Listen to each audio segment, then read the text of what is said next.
kako je 3 ali 4 noči zapored plezal z lestvijo po Titu, ki je visok približno 10 metrov, ne, mislim, da vključno s podstavkom. In to počasi žagal. Ne. Morda njemu simbolika odpadle glave, ne, pomeni tudi napoved kadrovskih rezov po morebitni zamenjavi na oblasti in simpatizira s to simboliko tudi na tej ravni.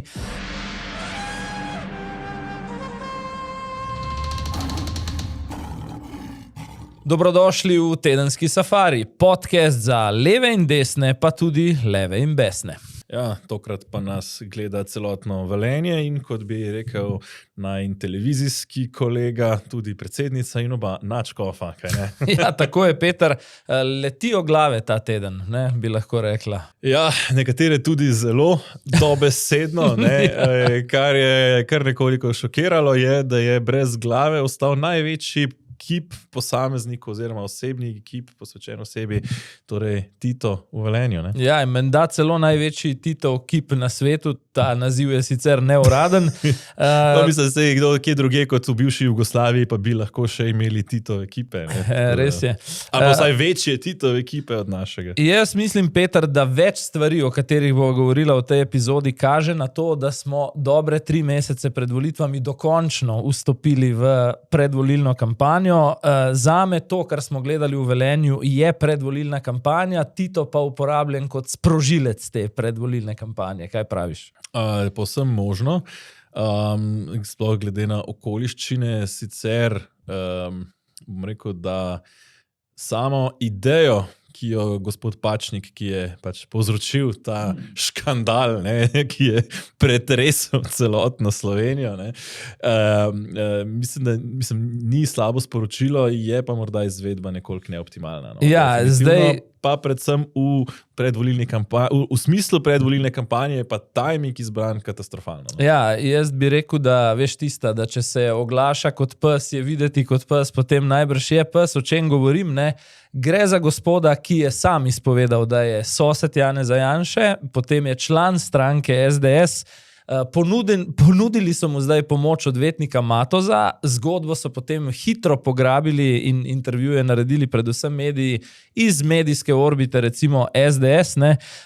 Predlagam, da mogoče za začetek pogledava en klip, ki je nastal za eno od komercialnih televizij. Tipkajte preprosto besedno zvezdo Titovi zločini, internet, vzela vam bo minuto časa in stvari vam bodo hitro jasne. Vprašamo se, kako sporočilo mi dajemo svojim otrokom, kako sporočilo dajemo mladim s temi spomeniki. Ljudje, ki ste odgovorni za to na državnih institucijah, na občinskih institucijah, odstranite stvari, ki ljudje delijo, postavite to, kar se ljudje zaslužijo, to, kar jih bo motiviralo, da bomo vsi postali boljša družba. Torej, ali je debata, ne, o tem, kaj počnemo s totalitarnimi simboli leta 2025 v Sloveniji v javnem interesu, jaz mislim, da je, tukaj se strinjam s tabo, vse ostalo bi se pa tudi strinjal, da gre za slab timing, pa bom probal na kratko utemeljiti. Prvič, ne, zdi se mi, da je to dokaz o tem, kar govoriva že nekaj časa. Kampanja, ki je pred nami, v kateri smo že, bo šla do skrajnosti v polarizacijo. To je pač najlažji način, da ljudi spraviš v 2 predala. Naši, njihovi.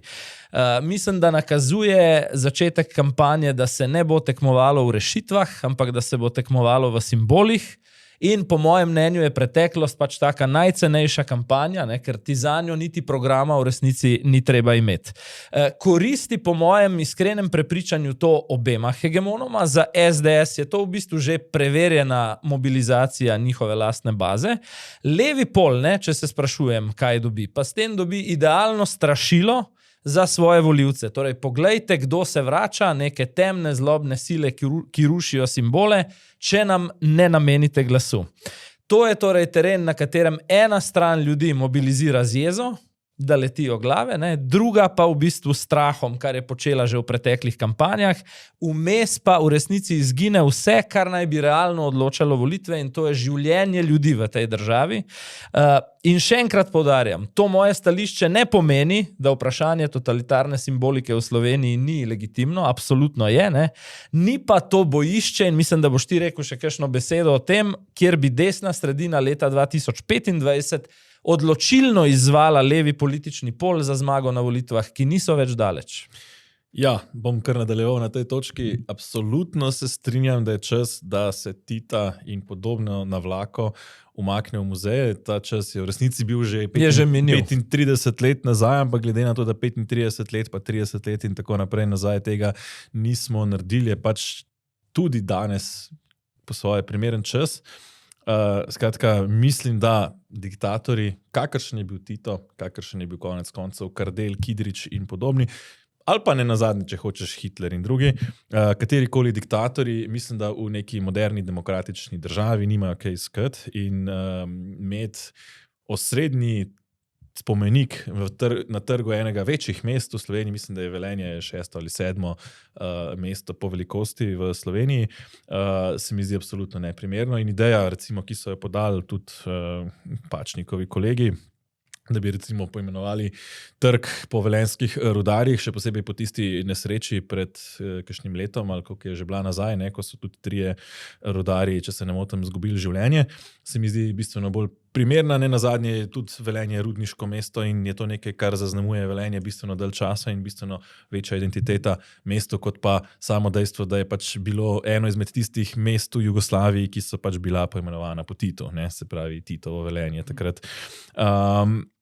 Zdaj, druga stvar je pa to, da zdaj upor, v smislu, to je bil znak, ta odžagana glava, mislim, da je v tem istem intervjuju razlagal, kako je 3 ali 4 noči zapored plezal z lestvijo po Titu, ki je visok približno 10 metrov, mislim, da vključno s podstavkom, in to počasi žagal.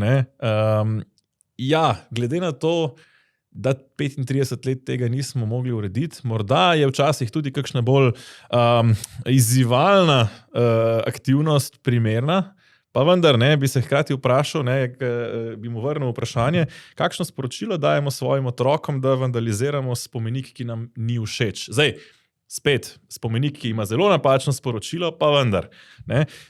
In se mi zdi, da je pa izbral pa absolutno najbolj neprimeren čas za to in hujš bi bilo samo še, če bi dal zraven napis še proti splavu, ker to sta 2 temi, ki močno delita Slovence in kjer desnica v nobenem primeru vsaj še nekaj časa ne more zmagati. Zdaj, ni bilo žal bolj svežih podatkov, sem šel pogledat eno analizo oziroma segmentacijo volilnega telesa, kjer so leta 2014, se pravi dobrih 10 let nazaj, analizirali, bom rekel, različne skupine volilnega telesa in tudi njihov odnos do različnih tem. In kar se tiče odnosa do partizanov in domobrancev, so številke za desnico uničujoče.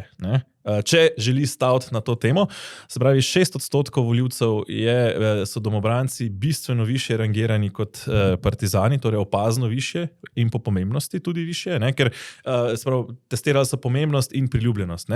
Se pravi, samo pri 6% so bili domobranci bistveno više po pomembnosti in priljubljenosti od partizanov. 10% približno so nizko na obeh vidikih, potem pa se ostalih dobrih 80% razdeli približno na pol. 43% ima obe skupini na zelo nizki prioriteti, ampak so partizani po priljubljenosti opazno više kot domobranci in 40% približno ima pa partizane zelo v čislih, medtem ko so domobranci zelo sovraženi in nepomembni. Tako da v tem kontekstu je ta boj vnaprej izgubljen.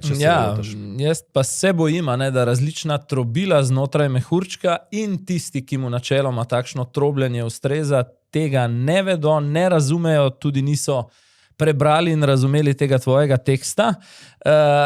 Sklepam pa potem, da so točno določeni mediji pograbili gospoda Pačnika kot junaka. Nazadnje moram reči, da z bizarnimi dimenzijami tudi eden od recimo in konkurenčnih podcastov, kjer smo lahko spremljali približno 45 minut intervjuja z gospodom, ampak z vprašanji, kot so, povejte nam vsi z zadržanim dihom, čakamo, da nam poveste, kako točno ste 100-kilsko glavo kotalili do avta.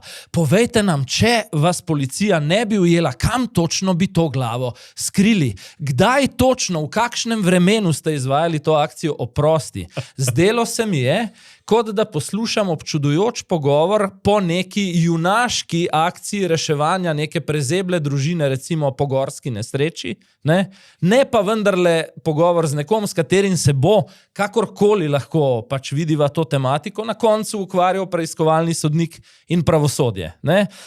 Tako da mislim, da nauki iz preteklosti na desnem polu vsaj v enem delu niso vzeti na znanje. Ne, zdaj se pravim, jaz bi se vrnil sicer na to, da razumem tudi, da včasih morda kakšen bolj ekstremen, neka bolj ekstremna oblika protesta potrebna, če res neka drugačna oblika ne zaleže, pa vendar. Glede odnosa, bom rekel, do ta iste teme, torej in do simbolov totalitarizma in konec koncev z njimi povezanim pokopom žrtev.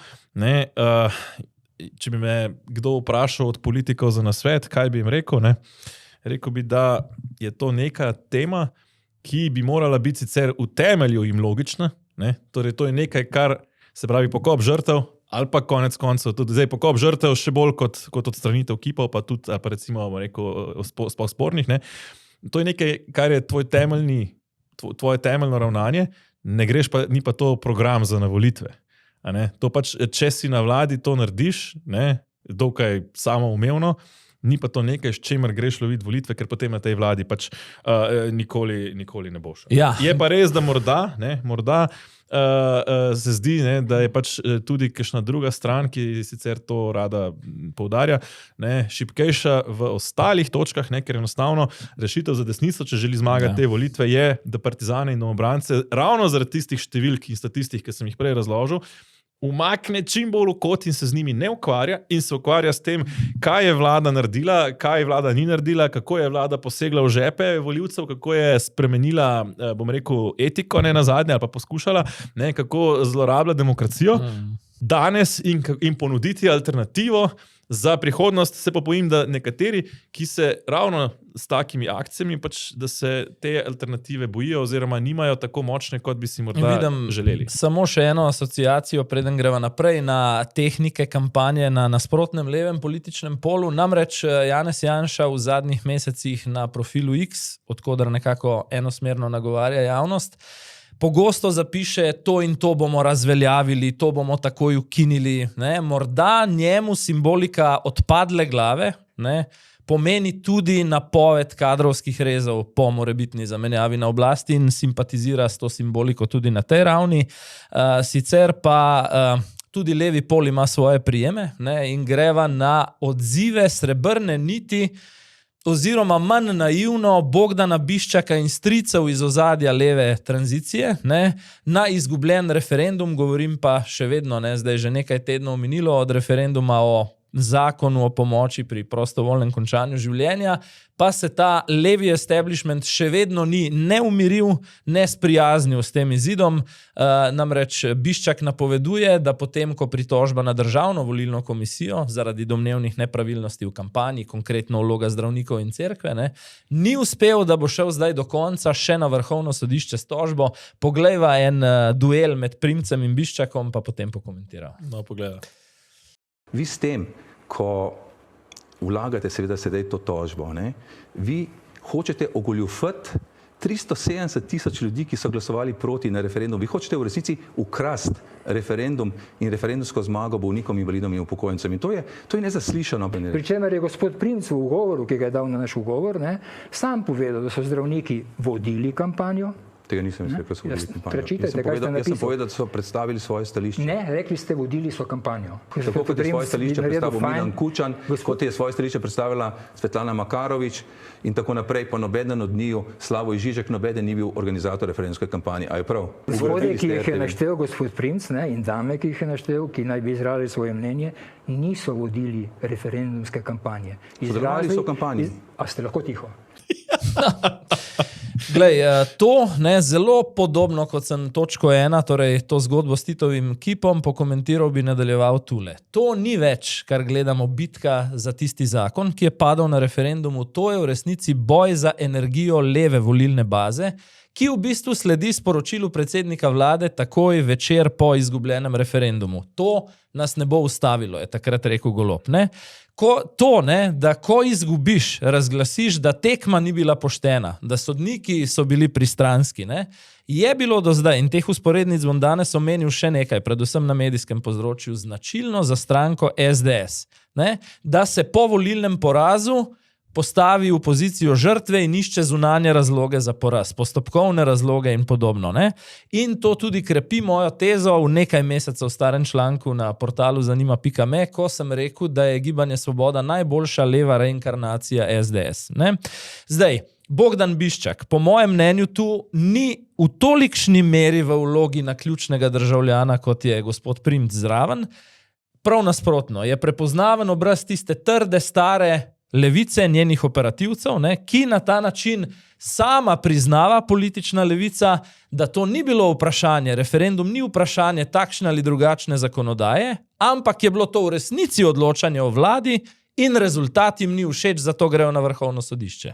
Ne? Ja, pravzaprav se mi zdi, kar se te teme tiče, niti ni v prvi vrsti vladi tako pomembna, se mi zdi. Že lansko leto, torej dobro leto in pol nazaj, ko so določali kampanjo za evropske volitve in so dali temo evtanazije tudi na posvetovalni referendum, so se na osnovi nekih javnomnenjskih anket so ocenili, da je to nek taka lahka zmaga, ne, oziroma tema, na kateri bodo z lahkoto nekako na ideološki način porazili desnico. Ne? In takrat jim je sicer za las uspelo nekako na tistem referendumu posvetovalnem zmagati, zdaj so pa potem, ko so dejansko zakon sprejeli, izgubili. Se strinjam, vsebina jih ne zanima v takšni meri, kot jih ta volilna aktivacija oziroma mobilizacija in ravno tu jim je spodletelo. To jih pa še posebej skrbi v kontekstu marca 2026. Ne? Vsekakor, ne? In to jih boli, ker ne nazadnje očitki, ne, ki jih dajajo, češ, da je bila kampanja nepoštena, bi v resnici, ne, če smo res natančno spremljali kampanjo, lahko pripadali kvečjemu strani proti. Ne nazadnje stran za je imela zavajajoče plakate, bistveno več denarja, bistveno boljši dostop do medijev, vodilni mediji so precej aktivno izvajali kampanjo za, oziroma so tako izbirali sogovornike in teme, da ni bilo naključje, ne, da je imel recimo N1 zadnji vikend pred referendumom intervju z edinim zdravnikom poleg Dušana Kebra, ki se je izpostavil recimo kot zagovornik. Ne. Intervjuja z kakšnim resnim nasprotnikom zakona pa recimo nisem zaznal, zdaj morda, da sem ga zgrešil, ampak dvomim. Ne? Ja. Hočem reči, ta kampanja pravzaprav je nenazadnje tudi cenzura na družbenih omrežjih, več profilov je bilo cenzuriranih nepravično, ne? Recimo konkretno vem za zgodbo Zdravniki proti zakonu, ne? Ki jih je, mislim, da celo Roni Kordiš se hvalil, da jih je on s svojimi prijavami izbrisal iz socialnih omrežij. Ne? Skratka, če kdo je nepošteno kampanjo vodila stran za, očitajo pa strani proti, češ, ne, da so torej ljudje, ki niso prijavili kampanjo izvajali. Ne. Jaz to vidim kot ustrahovanje, torej totalen bullshit. Ne nazadnje, Katoliška cerkev je imela več svojih subjektov, ki so prijavili kampanjo. Torej, katoliški cerkvi nimaš kaj očitati, ne, oziroma ljudem v povezavi s katoliško cerkvijo nimaš kaj očitati, ker je Caritas prijavila kampanjo, ker je zavod pridi.com prijavil kampanjo, to je katehetski urad ljubljanske nadškofije, če bolj neposredno ne gre, ne, ker pač sama RKC ne more prijaviti kampanje. Ne, in to jih po eni strani boli, na drugi strani jih boli, da so zdravniki skupinsko bili proti in zdaj jim očitajo, češ, zdaj ste pa ne vem. Hkrati je to, mislim, ustrahovanje za prihodnost, da se ljudje, ko bo kakšen prihodnji referendum, ne bi upali oglašati, če so proti tej vladi. Se o tem še bova, ker se cel teden vleče tudi nov val vladne vojne proti zdravnikom na splošno, ampak prej bi rekel še tole. Ta pot na Vrhovno sodišče, kjer bodo skušali izpodbiti izgubljen referendum oziroma rezultat, ne, tako kot pri Titu vidim izrazito dvorezen meč, ker je izpodbijanje izgubljenih volitev značilno za mentaliteto poraza. Ne? In to nikoli ni dobro, neposredno pred velikimi volitvami, torej marca 2026. Bi pa jaz dodal, če pa bi se zgodilo, da bi Vrhovno sodišče razveljavilo referendum na osnovi tega, da je škof iz Prižnice oznanil, da so imeli verniki podobco z molitvijo, ki je pač bila molitev, da bi zmagala stran za. Ne, da bi to bil, ali pa da se je nekaj zdravnikov na Twitterju oglašalo proti zakonu, da bi to bil razlog, da bi šli izpodbijati rezultat referenduma in ponavljali referendum, je pa to izjemno nevarno za svobodo govora v tej državi in za demokracijo. Tako da, če pa se to zgodi, to pa bo zvonili vsi alarmi. No? In zdaj smo pri zdravnikih, ne? Na kratko povzameva. Še vedno trese v bistvu sceno zgodba 4 specializantov, kirurgov, ki odhajajo iz oddelka za rekonstrukcijsko plastično kirurgijo UKC Ljubljana, s tem, da je ta teden dobila zgodba blazen medijski pospešek za voljo 2 vladnih nastopov. Eno je kar premier Robert Golob osebno, ki jim zdaj očita ponovem, da so nemoralni. To bova še videla v klipu. In drugo, kar je bil zame, pa še večji verbalni eksces, pa državna sekretarka na Ministrstvu za zdravje, ki po mojem, preden si to dejansko gledava, moram reči, ne, je tisti glavni človek na ministrstvu, ki ob ministru, ki je bolj reprezentativna, protokolarna figura, skrbi za res prijeten stik vseh deležnikov, ki kaj z zdravstvom imajo, z oblastjo, ki sprejema neke sistemske ukrepe. Ne, nasprotno, vlada je šla ta teden z prvim med njimi in z državno sekretarko kot bager čez slovenske zdravnike. Pa bova pogledala, ni prvič, ne, ampak ja, evo. Žiga Kovačič, David Vozlič, Tadej Dovšak in Vojko Didanović. To je četverica z oddelka za maksilofacialno kirurgijo, ki je ta teden dala odpoved.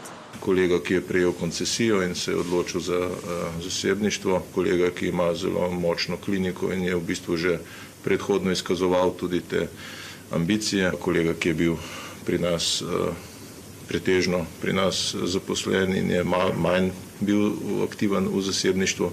Meni je neverjetno, kako nekdo,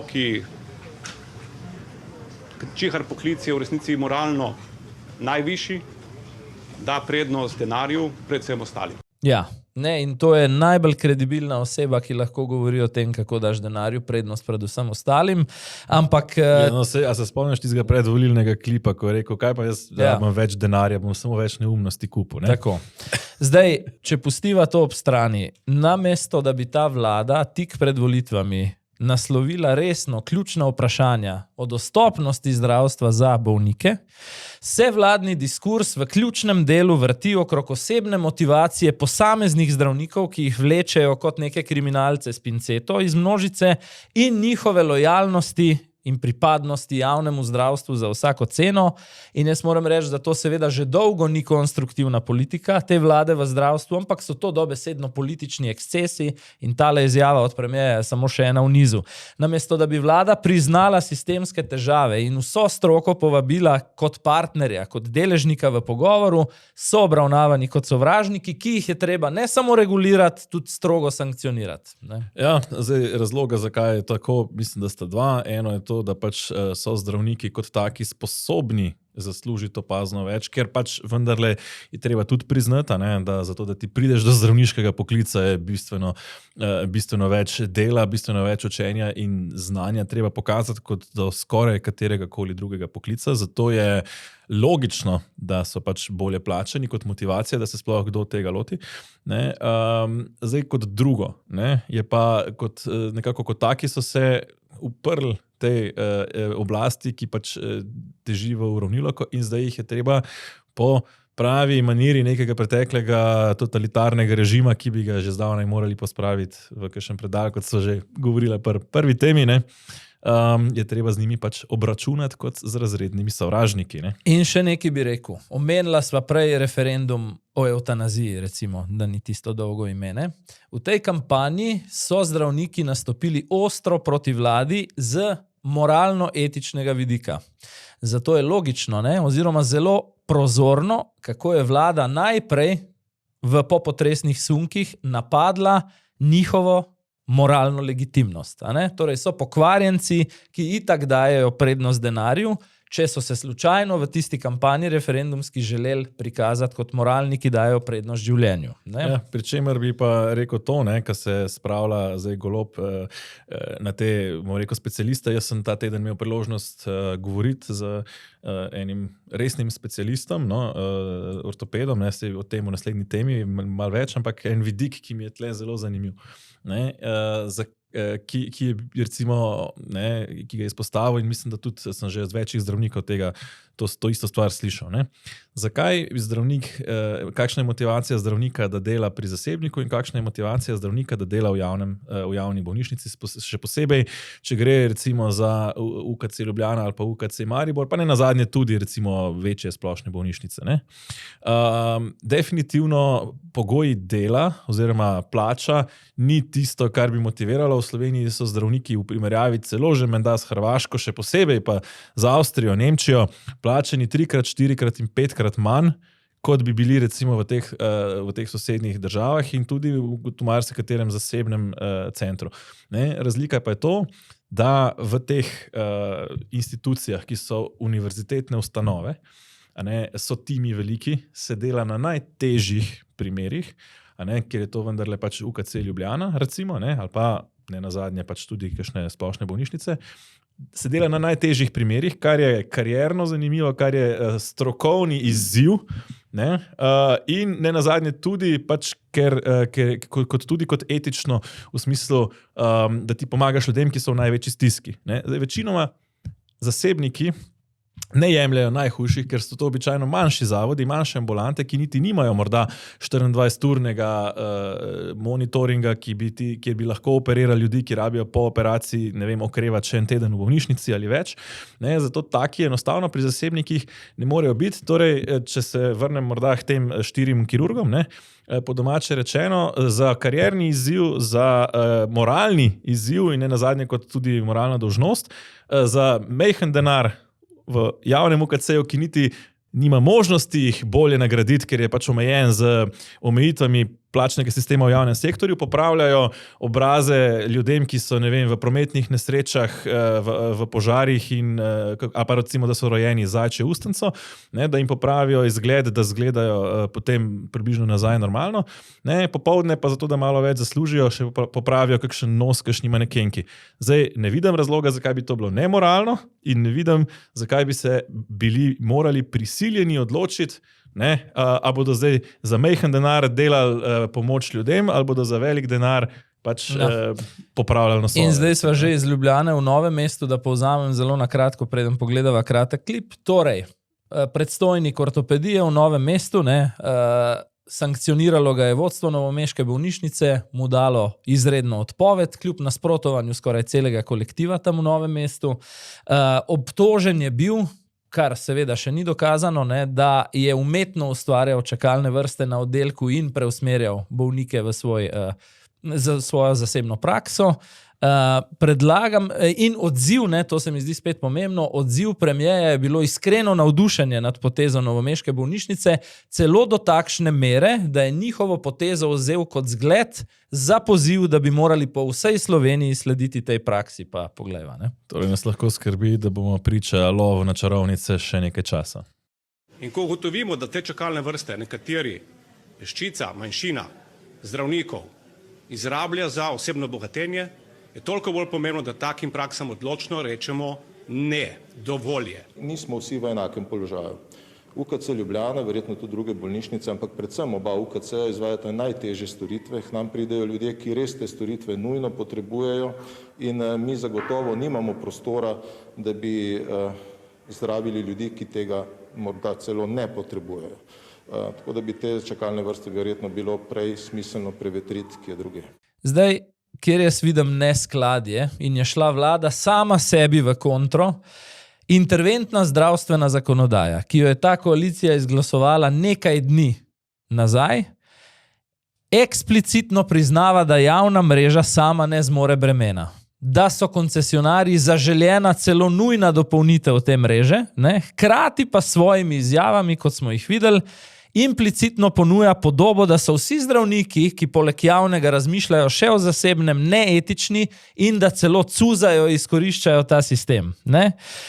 In seveda je to politična kampanja, ki jo gledamo spet v predvolilnem kontekstu, ki zdravnike uporablja kot tarčo, ne, da bi preusmerila, in mislim, da je to bistvo, pozornost od lastnih neuspehov v zdravstvu. Ne. Ja, mislim, da je ta ocena kar precej točna. Ne? Enostavno morajo, zdaj srečo imajo, ne, vladajoči, da se jim bo resne razpoke, ne sej, neki smo jih že videli, ampak resnejše razpoke se jim bo začele dogajati spomladi, verjetno tik po volitvah, bolj kot tik pred njimi, in takrat se jim bo resno poznalo, ampak zdaj pa morajo čim bolj ustvarjati, pripravljati teren, kako so oni s tem zakonom, ki je v resnici poraz, oziroma ki je razsulo za javno zdravstvo, delajo red.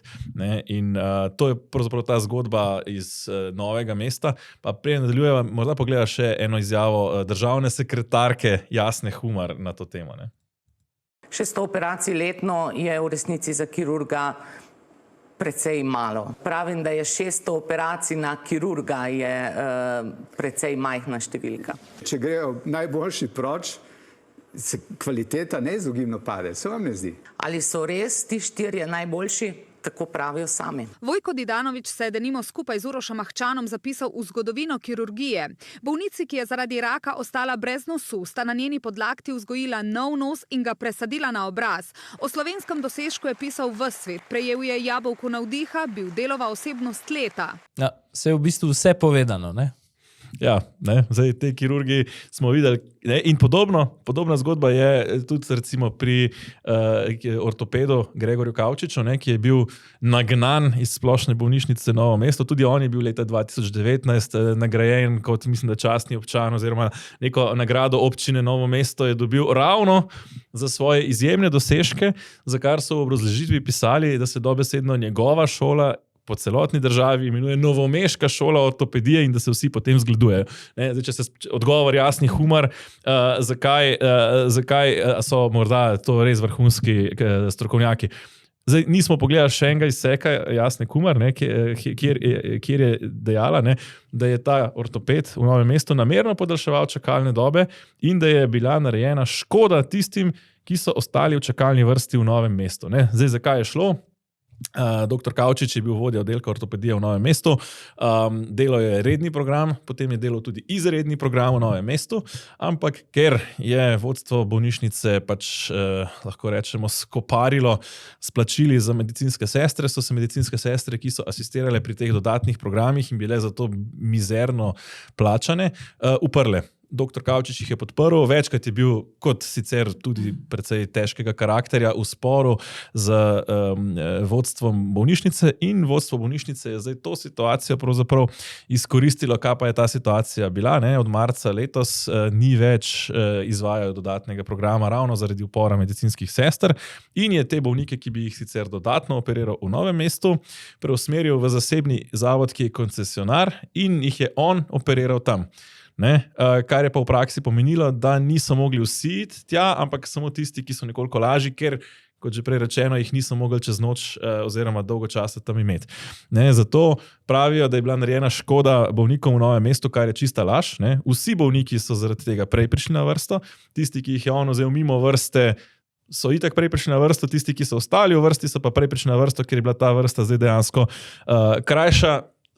Je pa res, da zaradi ZZZS-ja in njegovega sistema pavšalnega plačevanja, ki, če bi uporabil mehanični izraz, ne, plača prenova motorja enako kot menjavo gum, ne, je pač torej nekaj menjav gum odnesel k zasebniku in dobil enako plačilo. Tako da, če že kdo je bil oškodovan, morda proračun splošne bolnišnice Novo mesto, za kar je pa bolj kriv ZZZS kot gospod Kavčič. Lahko bi bila teta z ministrstva, ne, ker dejansko naziva gospa z ministrstva si to, kar smo videli, ne zasluži.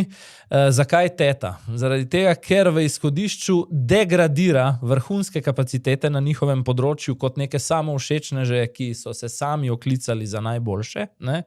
In druga stvar, ker degradira ugled celotnega ministrstva kot nekdo, ki bi na svojem delovnem mestu moral skrbeti za vzorne odnose s podsistemom in ključnimi deležniki, jih pa ravno nasprotno uničuje. Ampak če pogledam bigger picture, pod črto, vladni nastopi teh zadnjih dni, premier Golob pa teta državna sekretarka imajo en močen skupni imenovalec.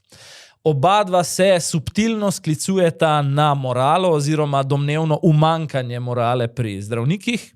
Oba dva uporabljata komuniciranje od zgoraj dol v smislu jezika kaznovanja in jasno sporočata, da je politična poslušnost vladi vrednota v slovenskem zdravstvu. To pa je, in zdaj sva pri jedru problema po mojem, signal, ki najboljše definitivno odganja, povprečne disciplinira, pa so zaradi tega še bolj povprečni, ker so v krču, dolgoročno pa predvsem prazni že tako povsem prazen sistem.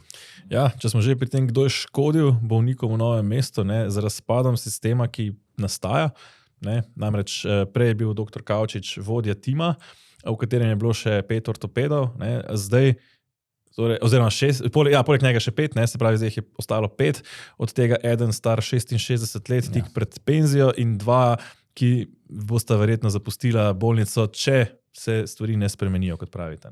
Če greva naprej. Letijo Peter glave. Si želel še nekaj dodati na to temo? Ker je to medijsko. Medijsko je ta napad na zdravnike ravno v smislu predvolilnega boja, nekega razrednega boja, češ, tudi maščevanja, kot so rekla, po tem referendumu. Skratka, pravzaprav gre za medijski pritisk in to je tudi v bistvu naslednja tema, kamor greva po kratkem premoru. Tako je. Z vami odkrivamo nove svetove neverjetnih možnosti. Smo več kot omrežje, smo skupnost, povezani. Naj vas v prihodnost popelje premijski paket Oranžni King z vsem, kar potrebujete. Prvo leto po akcijski ceni. T2. Pripravljeni na prihodnost. Dobrodošli nazaj. Če smo prej govorili o zdravnikih, gremo zdaj na vladno medijsko propagando. Skoraj kot ena in ista zgodba. Letijo glave ene skipov v Velenju, letijo glave pod tem vladnim stampedom v slovenskem zdravstvu in letijo glave, vsaj tako se zdi, da bi po novem letu lahko tudi v slovenskih medijih spet pod vladnimi pritiski, o čem govorim. Sinoči smo lahko videli odmevno Tarčo, torej o županu Jankoviću in domnevnih donacijah, uslugah, podkupninah, ki jih je deležen za urejanje gradbenih in drugih upravnih dovoljenj. Pa vendarle smo po mojem mnenju videli tudi ekipo oziroma oddajo v njeni agoniji. Videli smo oddajo brez gostov, kjer so bili gostje na koncu celotna ekipa ustvarjalcev te oddaje. Rekel bi tako, mislim, da si dela izjemno slabo uslugo aktualna vlada, s tem, ko navzven kaže, potem, ko je premier Golob začel odpovedovati in podpredsednik vlade Arčon odpovedovati nastope v studiu Tarče in potem nadomeščati Tarčo z koncertom simfonikov in podobnega, izjemno slabo uslugo v smislu prozornosti in političnega pritiska si delajo, ko dejansko Tarčo puščajo na obrobju medijske scene. Gre pa za najbolj gledano oddajo, sicer zelo slabo in vedno slabše gledane nacionalne televizije, za katero kakorkoli obrneš, državljani plačamo dobrih 100 milijonov prispevka na leto. Mislim, celo 120, ali 25, ampak res, ko smo brali oziroma poslušali prepise teh raznih SMS-ov in telefonskih pogovorov med raznimi investitorji in ljudmi okoli Zorana Jankovića, treba je poudariti, Zoranu Jankoviću niso prisluškovali, zato tudi njega nismo jeli in kot razumem, tudi Zoran Janković funkcionira na način, da nikoli on ne kliče v teh stvarih, ampak pošilja okoli... To me spominja na film Catch Me If You Can. Tako pošilja okoli kurirje, ki jih pač težje povežeš neposredno z njim. So se pa dobesedno vsi ujeti v pogovor, pogovarjali o tem, kako pomemben za ta posel je Zoran Janković. Ja, zdaj omenil sem že darila, kakorkoli rečemo, donacije, usluge, podkupnine. Eno je bilo nakazano zelo jasno v oddaji, da gre ena smer v smeri župana in njegovih družinskih članov. Mislim, da je bilo to subtilno namignjeno, najbolj, kar se pač da direktno na nacionalni televiziji to leta 2025 narediti, ker potem je sledila zgodba o županovem sinu, ki je uradno v bankrotu, ne, pa ima eden kupuje po 7 stanovanj z gotovino, drugi pa ima zdaj najdražje stanovanje v prestolnici. Odkot, ne, če uradno temu ni tako. Druga smer pa je šla v dovzetnost uradnikov in je bila tudi grozljiva, ne, za podkupnine in usluge, med drugim razkritje, da so pri enem našli več kot 50,000 evrov v gotovini, če si to kdo dejansko predstavlja v fizičnem denarju. Če se prav spomnim, je šlo za okoli 130,000 v obeh racijah. Ne? Tako, torej, tako. 54 v prvi in potem še mislim, nekaj čez 70,000. Zdaj, kar bi pa rad sistemsko povedal, neko sporočilo, ki ga je po mojem nameravala ta oddaja dati, ali bi ga bilo pa dobro razumeti. Imamo torej politično brez kakršnega koli dvoma povezana premierja Roberta Goloba in ljubljanskega župana Zorana Jankovića zaradi preteklosti, o kateri ne bom na dolgo in široko, upravičeno Jankovića v hierarhiji levice dajemo nad Goloba, ne? In imamo potem predsednika vlade, ki ga gospodarstvo konstantno opozarja na vedno bolj nemogoče poslovno okolje, na vse bolj neživljenjske predpise. Ne? Na drugi strani pa iz Ljubljane z magistrata Zoran Janković sporoča, da je Ljubljana mesto po meri investitorjev, ampak tistih investitorjev, ki kaj dajo nazaj. Ne? In ampak zdaj, če pogledamo... Ne nazaj, v smislu tako, kot si predstavljamo nazaj, skupnosti, da ti vrneš skupnosti, da ti, ko si naredil neko veliko investicijo z njo, dobro zaslužil, da potem mesto nekaj ima od tega. Ne mesto. Zoran Janković tako. In njegov krog. Torej, Ljubljana je mesto po meri investitorjev, ki so pripravljeni za prijaznejše pogoje poslovanja podkupovati, če smo direktni, in zdaj skupaj dajeta zgodbo. Ne? Danes je tudi Janković mimo grede pred parlamentarno komisijo, ki preiskuje C0, da so v resnici tej kliki okoli župana in premierja nujno potrebni nemogoči pogoji poslovanja za večino poslovnih subjektov v Sloveniji, zato, da se lahko okoristita okoli nemoralne manjšine podjetij v Sloveniji, ki so pripravljeni dati kaj za Zoranov žep in za Robijev žep. Tako jaz to razumem. Ja, ne? In nek normalen investitor sploh ne more ničesar zgraditi, ne, zato da pa mesto preveč ne znori, pa potem prek svoje, bom rekel, tudi kakšnih spornih praks, pa vendar ali pa predrago naročijo še kakšno stanovanje na stanovanjski sklade, da vendarle se zgleda, da tudi še kdo kaj dobi. Ne? Zdaj, namignu bi našim gledalcem, pa tudi podpornikom in naročnikom zanima .me, torej našega portala, da če so si noči ob ogledu Tarče pomislili, da so videli vse, temu ni tako, naj pridejo v prvi polovici naslednjega tedna na naš portal. Zanimivo je bilo meni osebno včeraj gledati to Tarčo, ker sem ravno te dni pridobil en izjemno obsežen vpogled, pa bom samo nasplošno povedal, v dopisovanje med visokim kriminalom v Sloveniji, med visoko državno politiko, torej enim od ministrov, ne bom konkreten, in visoko mestno politiko. Kar bomo razkrili, mislim, da zaenkrat kaže na približno serijo 3 tekstov, bo verjetno marsikoga, kljub vsemu, kar že vemo, pustilo odprtih ust. Toliko za zdaj o tem. Ja, kot nas je nekoliko odprtih ust pustilo ne nazadnje, tudi dejstvo, da se nesojeni evropski komisar, nekdanji predsednik Računskega sodišča, zdaj pa direktor ene izmed podjetij v Odlaskovem medijskem imperiju, seli pred kamere. Ne? Ja, prvi odziv bi bil lahko, kako nizko je padel. Ne? Meril je na 22,000 evrov plače, skoraj neto glede na vse bonitete v Bruslju, in na koncu bo vodil pogrošno oddajo na 2 dokaj obskurnih televizijah, kjer se bo menda pred volitvami pogovarjal s predsedniki parlamentarnih strank. Torej, na njihovih domovih. Torej nekako razumem, da bo teh oddaj samo 5 ali kako. No, ne vem, če bo samo s predsedniki, ne, kakor sem razumel, mislim, da s predsedniki 13 strank, zdaj pa ne vem točno, kako jih bodo ostalih 7 zbrali. Kakšen bo filter pri tem? Šlo pa naj bi za pogovore o neformalnem okolju. Menda doma pri teh tako predsednikih. In pogovore o prihodnosti, tako so jih poimenovali. Ampak rekel bi, ne, datum začetka teh oddaj so že skomunicirali 15. december, torej vsak čas čez nekaj dni, ne, na Veseljak Golica Aktual TV. že datum je priznanje tega, kar sem govoril na začetku epizode. Kampanja je že tu. Ne? Če ne prej s tem Titovim kipom, se pa začne 15. decembra. Mislim se, katera stranka, ni prav veliko strank, ki še nimajo tudi jumbo plakatov že razlepljenih po celi Sloveniji. In tako kot gospod Pačnik ni naključna figura mimoidočega, ki jo je razjezil Tito in je žagala glavo, ne? Tudi Tomaž Vesel ni neka neutralna in naključna izbira, je v bistvu politični signal. Zakaj? Zelo enostavno. Bil je vladni kandidat za evropskega komisarja, dokler ga ni po seriji zapletov potem zamenjala Marta Kos. Ne? In drugo, gospod še vedno sedi med nadzorniki državnega ali pa paradržavnega Petrola, kar mu je zagotovila ta aktualna vladna koalicija. Na drugi strani še ena okoliščina. Kje bo oddaja? Omenil si že medijski imperij Martina Odlazka.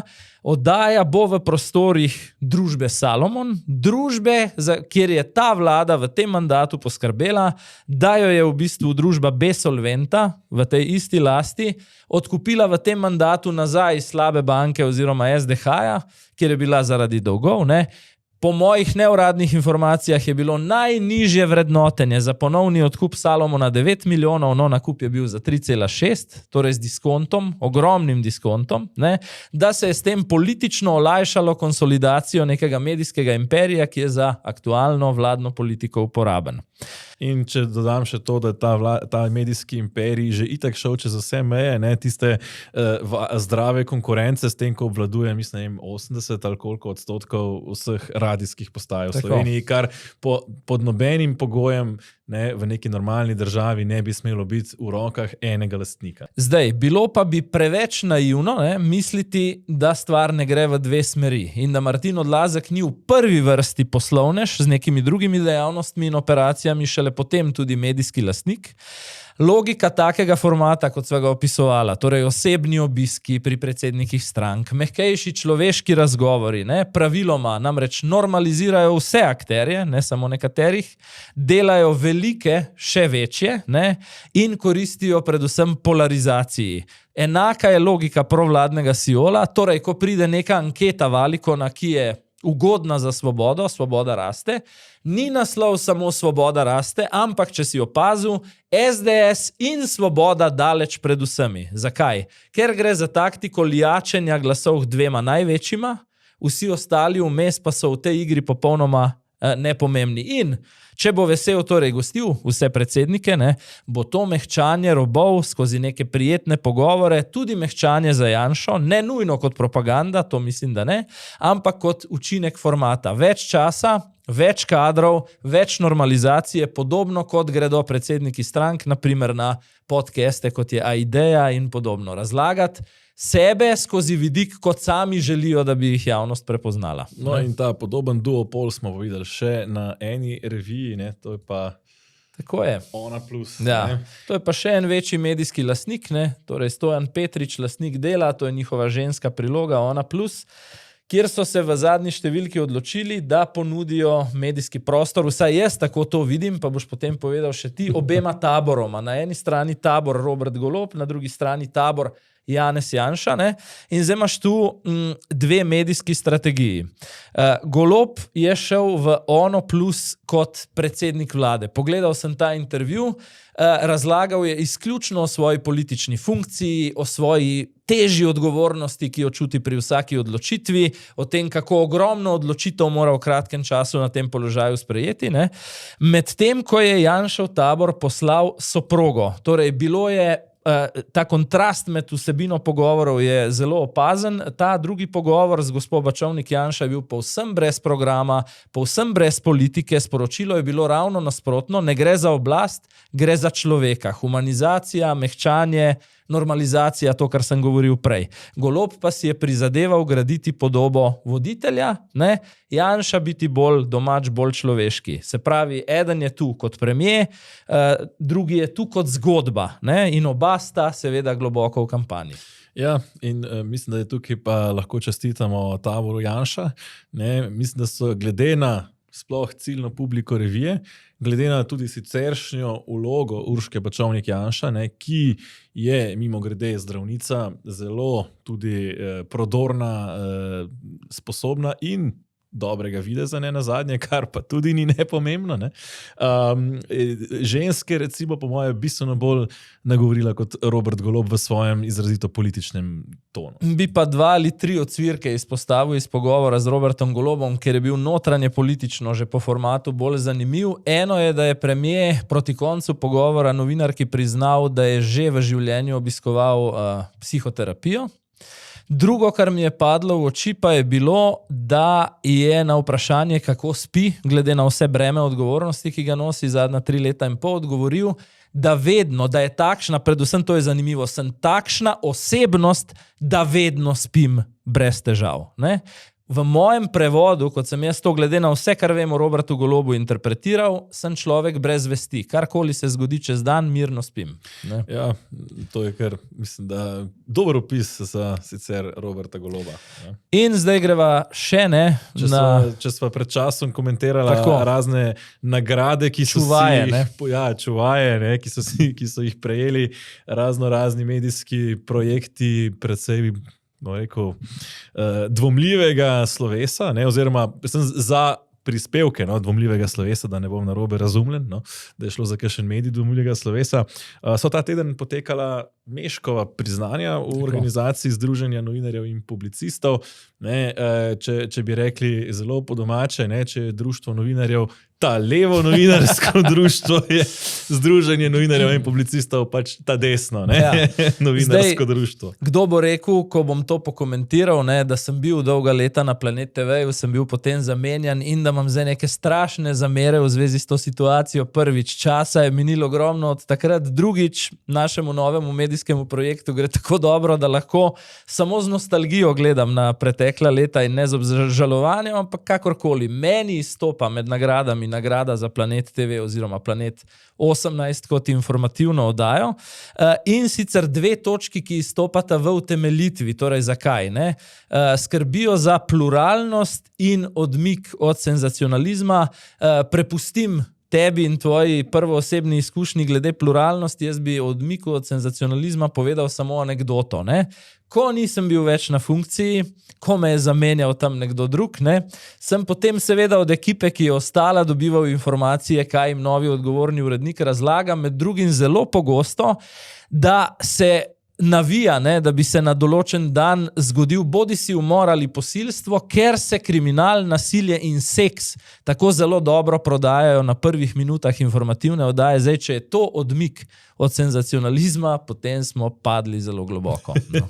Ja, jaz mislim, da ko sem bral razlago točno te nagrade za oddajo Planet 18, ne, sem se začudil, ne, oziroma sprešinilo me je, ne, da to pa je res uspeh, ne, da uspe nekdo, ki pravi za svoje novice, da morajo biti kar precej žuta štampa, dobesedni citat, da ob tem uspeš se odmakniti od senzacionalizma. No, to mislim, da je vredno več kot samo kakšne Meškove nagrade, morda celo za kakšnega Pulitzerja, da ti z žuto štampo se uspeš odmakniti od senzacionalizma. Ne, to je eden od vrhuncev.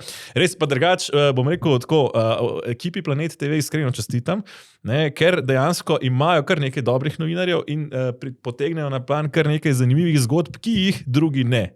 In ta del obrazložitve mislim, da jim zelo, zelo dobro pripada in so si ga zaslužili. Ne. Ta drugi del, ne, torej, da se odmikajo od senzacionalizma in pa še drugo, ne, da vabijo pluralno vse, skratka, pluralno različne strokovne in druge, torej celoten spektr ljudi, ne, zelo raznoliko, zelo sveže, ne, bi rekel nekako, da zelo pluralno, zelo raznoliko, vse od desno do desno povabijo, precej raznoliko, ne, pri čemer sem jaz že bistveno preveč lev, da bi bil vabljen na Planet TV, kjer sem bil ne nazadnje svoje cajte zelo pogost gost, potem pa na neki točki nikoli več, pa tudi, da dodam, no, nimam neke hude zamere, ne manjka mi to v življenju, da zdaj ne komentiram, ampak me pa zabava, no, ta, bom rekel, res, ko se je zgodil, da sem bil večkrat na mesec klican za komentiranje dogajanja, potem pa kar naenkrat nikoli več po enem komentarju, ki je očitno pač nekoga zgodil. No, zdaj, ko smo pri medijih, morda dodajva še to, da poleg ekipe Planet TV, Planet 18, je nagrado dobil še Bojan Požar za portal Požar Report in pa za življenjsko delo novinar Vinko Vasle, ki pa je zaradi bolezni ni mogel prevzeti nagrade oziroma je to nekdo drug naredil v njegovem imenu. In zdaj, ko smo pri tem predvolilnem cementiranju jarkov, tudi medijskih za obračun v kampanji, ne moreva mimo nekoga, ki se meni osebno zdi, da se vsaj v tem začetku kampanje nikakor medijsko ne znajde. Govorimo o Vladimirju Prebiliču in njegovem projektu stranke Prerod. Torej, če smo minulo epizodo govorila, da je nekako mu SD in Matjaž Han so mu poslali smrtonosno vabilo oziroma smrtonosni poljub, ali pa ponudili smrtonosni objem, po katerem je zvenelo, kot da ugaša svoj samostojni projekt in ga priključuje k aktualni vladi oziroma koalicijski stranki SD. Je Vladimir Prebilič ta teden naredil spet dva komunikacijsko, za moje pojme, povsem nasprotujoča si koraka. Najprej je šel Urošu Slaku, nastopil zelo ostro z vidika, v čem vse je drugačen od Roberta Goloba in predlagam, da to zdaj pogledava. Kaj je torej zdaj glavna razlika med vami in Robertom Golobom, gospod Prebilič? Mislim, da so si zelo različna v karakterju, mislim, da različno vidimo delo na tej poziciji, torej predsednika vlade, in osebno mislim, da imava tudi popolnoma drugačen vrednostni sistem. Moj je, recimo temu, rahlo konzervativen. Jaz verjamem v stvari, kot so poštenost, iskrenost, odkritosrčnost, trdo delo. Kako vidi kdo drug, je njegova stvar, ampak jaz mislim, da je to tisto, kar je treba nekako pripeljati nazaj na vrh države. Sicer, veste, bo zelo težko. Ampak dajte mi povedati, boste vi vztrajali, ne glede na to, kakšen bo rezultat volitev, pri besedah, ki ste ji dejali, da če bo protikorupcijska komisija ugotovila kakršnokoli kršitev zakona o integriteti v primeru Bobnar in Karigador pri premijeju Robertu Golobu, da ne boste sodelovali v njegovi koaliciji oziroma šli v koalicijo z njim? Naj bom kristalno jasen. Integriteta pomeni, da to, kar govorim, mislim in to, kar govorim, delam. To pomeni pri meni, kar sem rekel, 100% stoji in obstane. Zdaj, nastop se meni ni zdel slab, šel je pri Slaku ostro. Postavil je v tem pogovoru na Pop TV nekako 3 premise in sicer ne povezujem se SD, ker prvič, naj vlada kar sama skomunicira, tukaj je bil mal piker, dosežke tega mandata. Druga točka, zavračam politični inženiring, kjer nekdo iz ozadja sestavlja Lego kocke proti Janezu Janši, tako je bilo razumeti. Naj ljudje sami izberejo, ne da jih mi manipuliramo. In tretje, grem na volitve, ker gremo samostojno in ker smo drugačni od aktualne vlade. In zdaj, ko sem govoril, da je po tem le koraku naredil še korak, s katerim je to podrl in šel samemu sebi nasproti, je potem z vabilom predsednikom levosredinskih strank, češ pridite na kavo, razmere so resne, Janša se vrača, vse to popolnoma spremenil. Zabrisal je spet razliko med sabo in med aktualno koalicijo, ker ko je glavna premisa ustavimo skupaj Janšo, potem nisi več alternativa Golobu, ampak si del istega obrambnega jarka. Ja, presenetljivo mi je, kako je Vladimir Prebilič pred nastankom svoje stranke medijsko izjemno uspešno komuniciral, vsak svoj premik, vsak svoj razmislek je delil z mediji in iz tega delal zgodbo. Potem pa nekako po tistem, ko pa je dejansko ustanovil stranko, pa kot da se ne znajde več, in sledijo pravzaprav medijske napake za napako. Najprej totalna zamuda oziroma zamujena priložnost pri romski problematiki, kjer je od vseh na levici prav Prebilič najbolj upravičen, da karkoli res komentira, tudi najbolj zaslužen za ukrepe, ki bi šli v smer reševanja romske problematike, če tudi potem niso bili implementirani ravno zaradi ravnanja aktualne vlade. Ampak je zamudil, potem pa to neko cincanje. Najprej zavračamo sodelovanje, potem vabimo sodelovanje, potem odločno nastopamo kot samostojni in potem hkrati, kot rečeno, ustvarjamo nek anti-Janša skupni bazen, torej se dobesedno prilepimo na vladno koalicijo in nismo več nobena alternativa Robertu Golobu. To me pa fascinira in predvsem jasno kaže, da je Prebilič pač lev in da je naivno pričakovati pravzaprav od njega neko resno, kakršnokoli drugačno sodelovanje kot pravzaprav prinašanje glasov novi Golobovi vladi. Na točki, ko je pri Vladimirju Prebiliču v igro vstopil na velika vrata anti-Janša sentiment, je alternativa tej vladi postala podaljšek tej vladi. To je tako. Rekel bi pa samo še 2 besedi na tisto idejo povezovanja z SD. Tukaj sta bili obe strani komunikacijsko neverjetno nespretni. Če pogovori so bili in niso uspeli, bi se lahko po tistih kavah, ki sta jih imela ali pa telefonih, Han in Prebilič oziroma njuni infrastrukturi strankarski dogovorili, kako bodo to kontrolirano komunicirali v medijih. Zdelo pa se je, da je v praksi ena stran, in tu sem bolj prepričan, da stran SD to nekontrolirano zelo hitro spustila v medije in dosegla stranski učinek padca Prebiličeve priljubljenosti, češ ugaša svoj projekt. Drugi pa je, namesto da bi potem te odprte pogovore še nekaj časa vlekel kot neko politično upanje zadev volivcev, pokopal vso zadevo v 3 dneh, tako da dejansko ni uspel nihče profitirati nič. Kar smo videli med Hanom in Prebiličem je lose-lose situacija, pa bi prav lahko bila z nekaj drugačnimi besedami tudi win-win.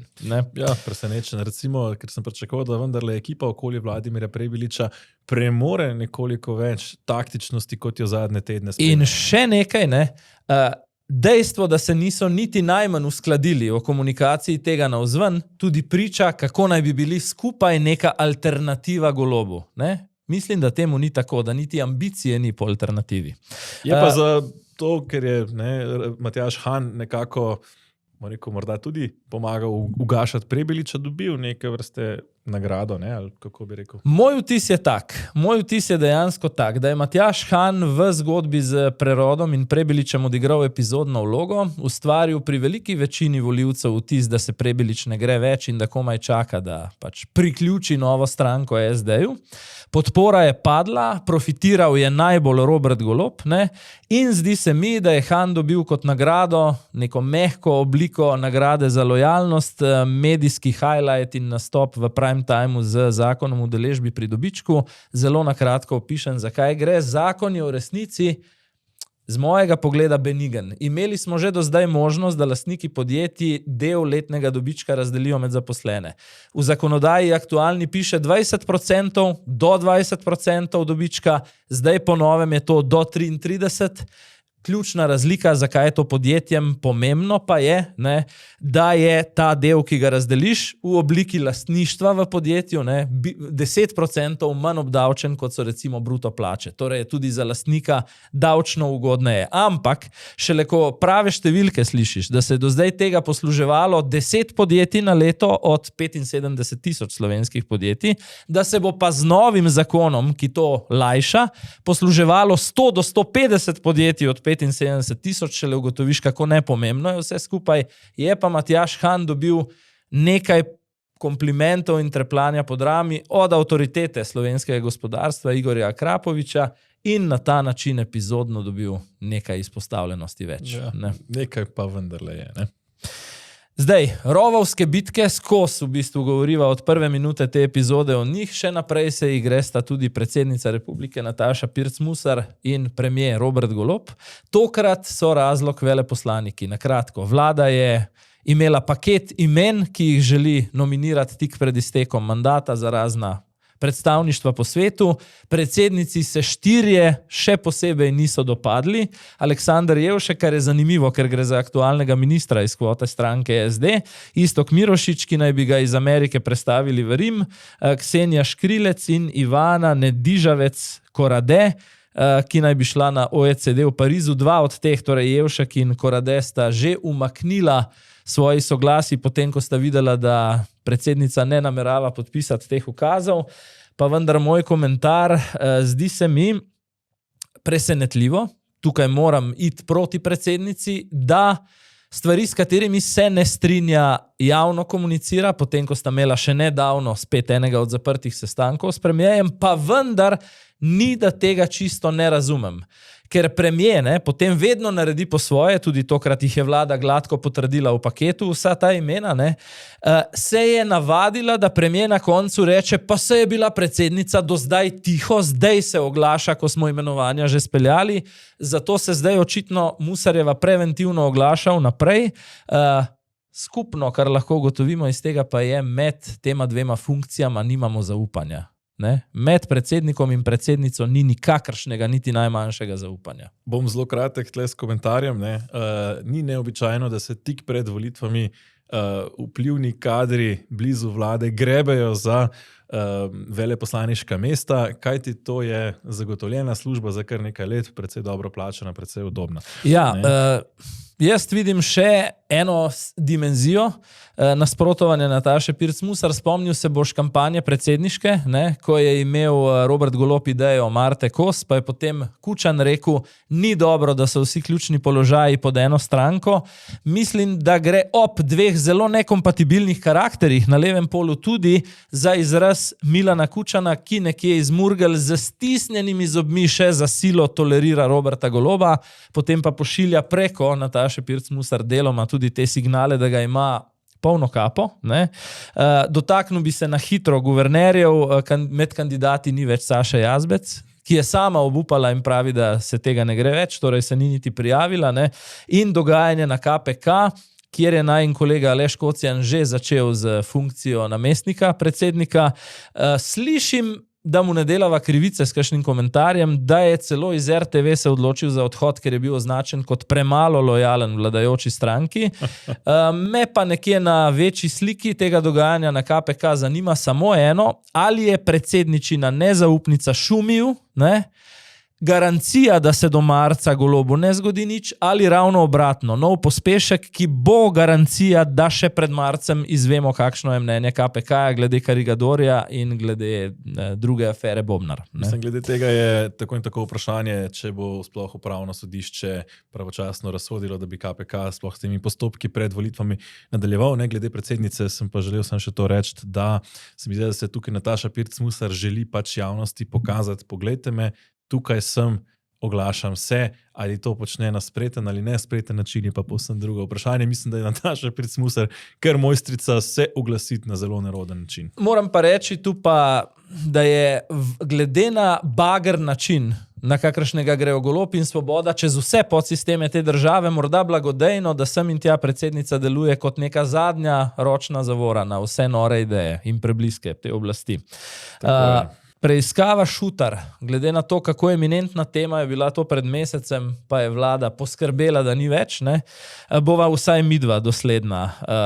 Policija in tožilstvo vztrajata, da imata v priporu pravega človeka, Priče pravijo, da je napačen. Vsaj del prič, približno 1/5 njih pravijo, da ni pravi. Dajva pogledati, kaj pravi odvetnik priprtega.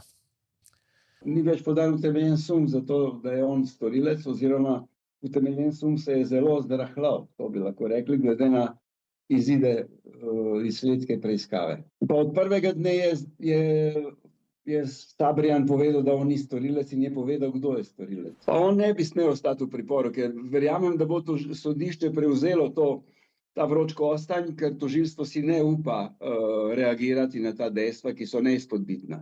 Ne?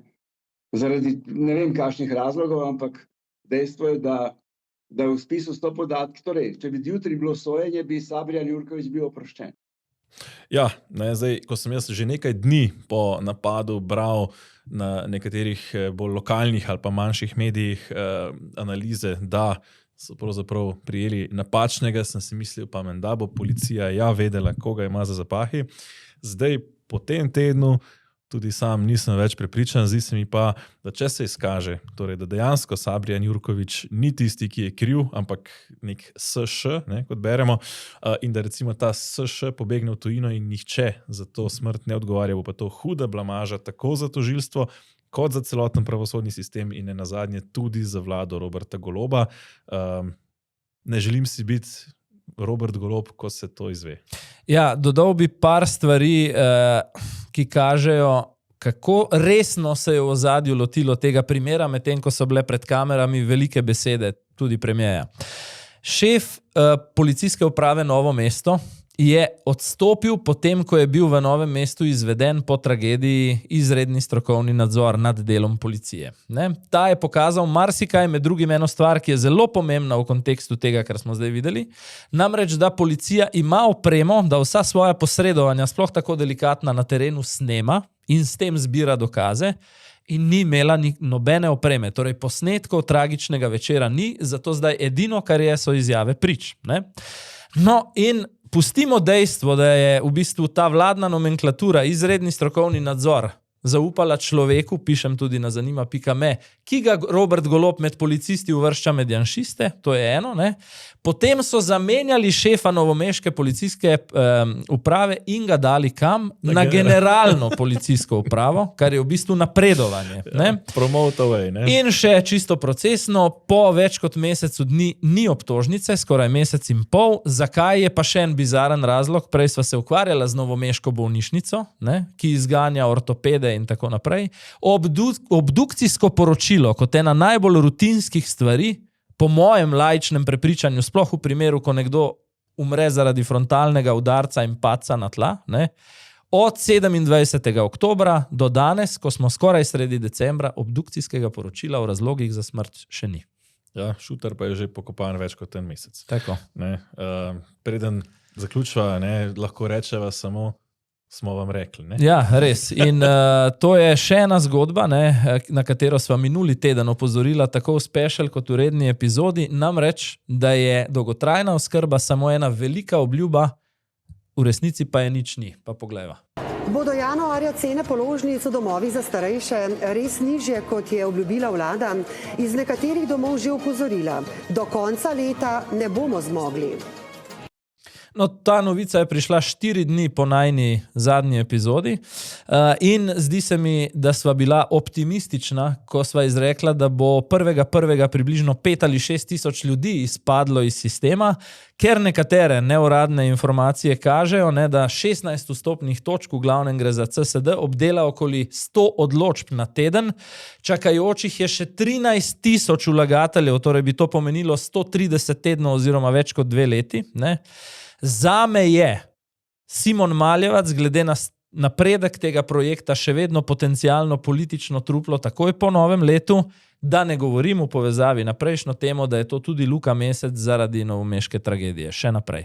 Ne? Ja, torej res smo bili še preveč optimistični, bi lahko rekli. Ja, tudi to nam kdaj, Peter, uspe. Hvala, spoštovani gledalci, ker ste ostali do konca z nami.